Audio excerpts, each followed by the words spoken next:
So people are really surprised to find out that large organizations frequently fear these smaller organizations because of their ability to come up with the idea, validate it with the customer, and move to market much faster. So Wow. that's the beauty of being smaller and scrappy. Now, part of the challenge also with being smaller and scrappy is how do you garner the resources you need, right, to take this idea and launch it quickly. And so you Mm. see kind of these pros and cons, right, of both areas. And so that is why, right, a lot of these smaller organizations, if noticed enough, get purchased because these larger organizations can't necessarily deliver on the nimbleness. And so there is a beauty, there's a challenge, but there's a beauty to being nimble. And so a lot of times, again, in larger organizations, you have slow moving train wrecks when trying to deliver because there's so many facets to the enterprise that they have to jump around in order to deliver. As a matter of fact, I worked at one organization where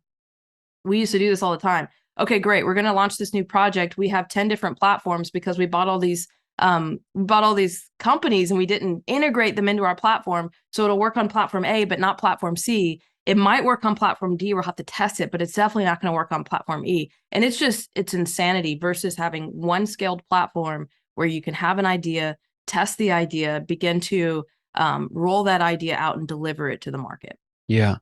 Yeah, fascinating. And I couldn't agree more. It's interesting how much small organizations overvalue the downside, right? The resource side. I think that's Yeah, the game and just totally miss the distinct advantage that they have. that's right. And so I love the way that you articulated that. It was just so clear and it's really powerful. On the flip side of it though, how do you scale innovation, right? So how do you because a lot of organizations that do well that figure that out, right? That figure like, hey, if we're nimble fast, that's an advantage. We're going to run with it. Well, then they grow, right? They Yeah, get more complex. They right. start having some of these antiquated systems. So how do you scale and sustain innovation? Yeah, two main things, and you're asking such a great question.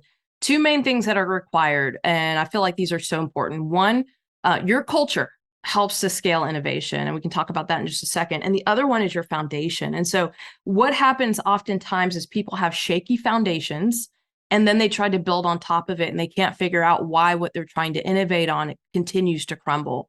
So, Mm. a lot of what we have to do when looking at an organization is we ask, what is the foundational things that you've built your technology, your software on? Let's uncover that and figure out, is there stability in that? If there's not stability, there's no business innovating, right?